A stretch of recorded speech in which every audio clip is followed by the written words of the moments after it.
as you're learning to do this, which it certainly isn't rocket science, it's easy. It's actually good for you. So we do this, and it gives you a feeling for the nature of this kind of wall that you could put into a house. We usually, even in a dry climate, we'll put plastic in the bottom course because it keeps moisture from wicking up into the wall. It's not going to wick through the tires. We do a course of tires, and we do another course on top of them, and they have cardboard and/or plastic in them, and the whole wall leans against the building, and it's a massive thing. It's like, we have pictures of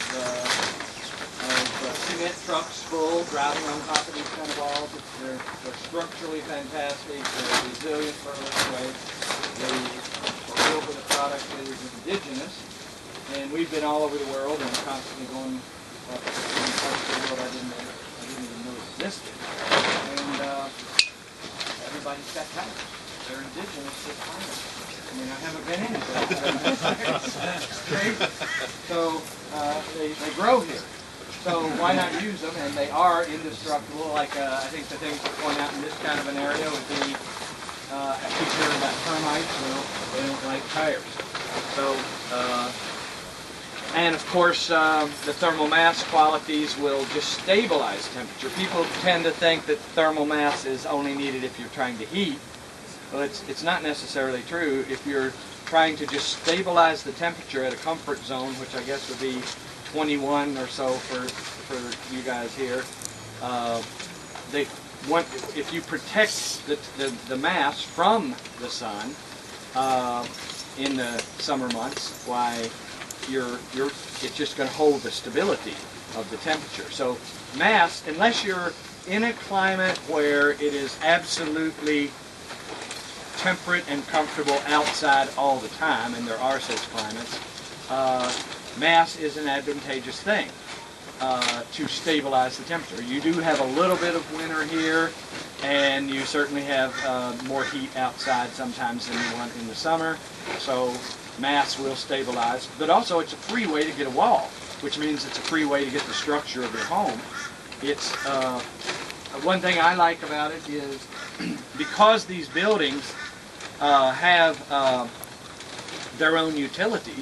They make their own power, they harvest their own water, they deal with their own sewage, which I'll be going into tonight. They are, you basically can, when you do a home, normally you have to put in the infrastructure for the home. When you do a village or a city, you have to put in millions of dollars worth of infrastructure first. See, I could, with this method, counting the first tire is basically starting a home, or starting a village, or starting a city. You don't need infrastructure. So it's just this easy to start a city as it is to start a house. Only one thing is in your way, which we're kind of hammering on as we go around the world, and that's council approval. So that stops you from just starting a home tomorrow in your own backyard.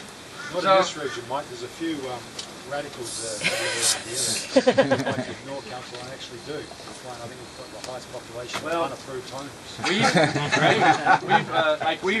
We've had that experience. Like we went to Belgium, and the mayor of the town that we were going to build in had given us approval with the client, and we took 10 of us over there, and she paid for plane tickets and everything. Well, on our way over there in the air, the mayor changed his mind. And so here we are, 10 of us at great expense, and a shipping container full of solar stuff and everything, get to Belgium, and the guy changed his mind. And the woman lived in a house in the city, basically, and there was a big, I don't know, 10, 12-story condo on one side, and an 8 or 10-story condo on the other side, and her little lot was right here. Where she was going to build was in the next town, and the mayor changed his mind. She had us there, and we kind of drank a few beers that night, and the next morning we started building in her backyard. People leaning out of the condos, wondering what's going on with all this dirt being packed into tires, and we just did it. And we built her a little herb house, is what she called it.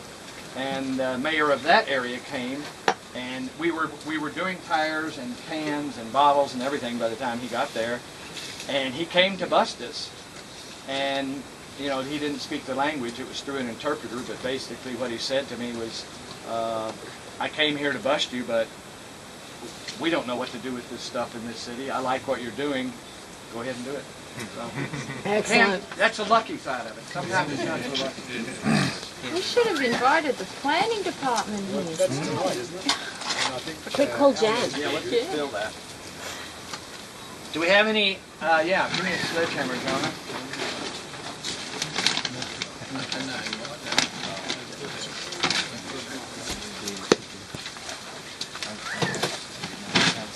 So really the truth is that it won't matter. I mean, we're doing pretty wet dirt here.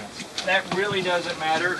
Once it's protected from the rain, it'll dry out. Even in a retaining wall, it's not going to hurt anything. You don't want to pound with much more wet dirt than this because it's not going to hurt anything. We've done it. Well, as a matter of fact, in Belgium we did it, and the tires were just kind of like hard jello, but they dried out. You can mix sand with dirt sometimes if you're doing a house, so you don't embody so much moisture. And definitely, You're looking taller. this is another thing that'll happen. It starts sticking to the sledgehammer. I mean, we did it in Ireland, and I mean Scotland, Yeah. and the sledgehammer just got to be bigger than the tire. It doesn't matter if it's plant there and Well, stuff if like that. you're for a home with council approval and everything, you go through and pull out all the organic matter. Yep. On a retaining wall, it really doesn't matter. Another method, which you can't really pull off here because of the mud, is we can walk around the tire and kick it in a lot.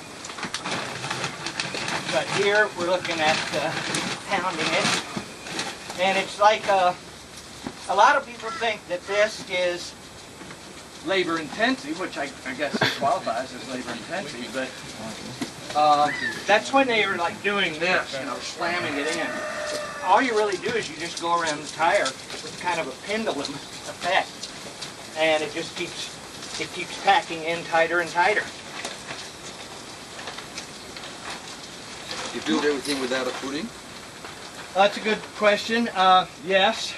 The reason for that is a normal bearing wall in a frame home or a block home is about this wide.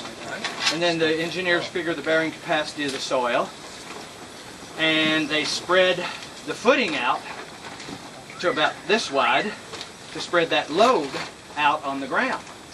Well, there's your required footing. Tires are already this wide. So the engineers buy this too. They understand it and they support it. The tire wall is already wider than its required footing, so it's a monolith. And that's why we don't need footings. We still have been forced to put footings in places. Hey, we've still been forced to put footings in places. It's just a waste of money. It's actually not as good because a footing is subject to heaving and cracking. Concrete cracks. A tire wall that's all knitted together with rubber and dirt, the structure of the wall can't crack. The plaster can crack, but you can never get a failed tire wall from cracking because it's rubber. What are rubber issues of- tyres made out of these days? Say that again? What materials go into a tyre these days? Well, rubber from a rubber tree, I'm sure, and then a lot of other vile stuff. Does it leach? Or? And that's a question that's always asked. Usually there's questions that we can answer a positive answer to because we've got experience with it. Because you know our answer to that question was tires in a showroom are brand new, sun shining on them through the glass, they smell. You walk in the showroom, you smell them. But after they've been used for a year or a year and a half or however long you can use them, that's all gone. And in a home, they're rendered over with you know, in some areas that thick, but in some areas that thick because of the irregularity. So they're sealed, and they have not, they haven't got anything left to off gas. that was what we said by observation, and we also would say, you know, come walk in one of these buildings and tell us if you smell anything. Of course, nobody ever has. But that's just our word for it, and we have a lot of things like that where it's just our word, and we tell people, you know, don't take our word, figure it out, get some data for yourself, and people have done that, and a physicist from University of Wisconsin, just on his own, did a study this thick of all kinds of experiments and washes through tires and shredded tires and air and everything. And he ended up at the last sentence of the whole thick report, he says, living in a tire building is about as dangerous as eating a peanut butter and jelly sandwich. But then people tell me, if that peanut butter and jelly sandwich is on white bread, then it's dangerous. Yeah. So you're going to lose either way. Better off eating it without the bread. How long will these last? Because are they prone, the tires prone to decomposing? Well, that's another good question. You're keeping me from pounding it. Everyone stop talking to Mike, we want to roll. So the tires don't go away underground. Even in the sun, they don't go away. And I will. And so another physicist did a report on that, a study on that. And he said, I just can't find how to make them go away other than burning them or something like that. And he said, if I have to make a life for a tire building, I'm just going to have to say close to 1,000 years. And another interesting thing on that subject is they buried a 1950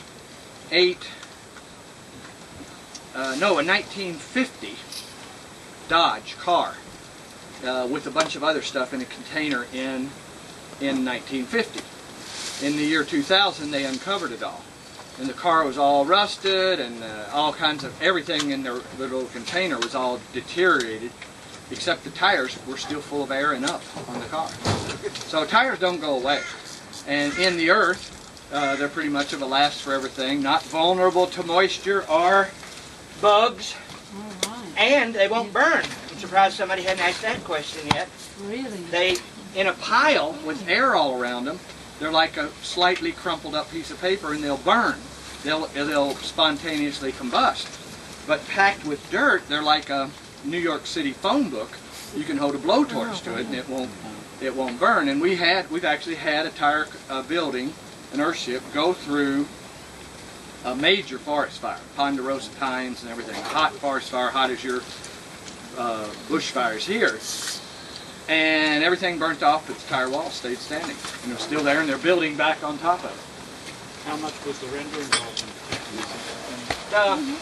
The render was part of the reason that it didn't get to there. As a matter of fact, there were places where it was just packed and not plastered, and those places the rubber melted, and you could see some of the steel belting. But the massive wall stayed intact still because it's up against the earth. You know, it's just, it's the tire being full of dirt and not having a bunch of oxygen around it, but it's also the fact that it's meeting the earth, and it's in a non-burnable situation. So almost any issue that you have with other materials, from cracking to rotting to burning, these don't have. I mean, I tell people, and I mean it, it's the truth, if somebody gave me $30 million to invent as an architect and a builder, if somebody gave me $30 million to invent the best building material I could come up with, I would invent a tire. Steel belted rubber casing to hold earth, you know, and the only difference is if I invented them, they'd cost money, and this way they're free. As a matter of fact, people have paid us. Hemp's pretty good. Hemp is good, you can grow it. A lot of people who smoke it. Not me. You don't have that face. Huh? You don't have that face of smoking. I can see that. No. His job, when you're pounding tires, you have a pounder. And the person that's doing this is called the dirt bitch. You have to have dirt bitches and pounders. This right here Where is do our you favorite start? thing In the to do. beach first or down there? Which is worse? See the tires starting to puff up.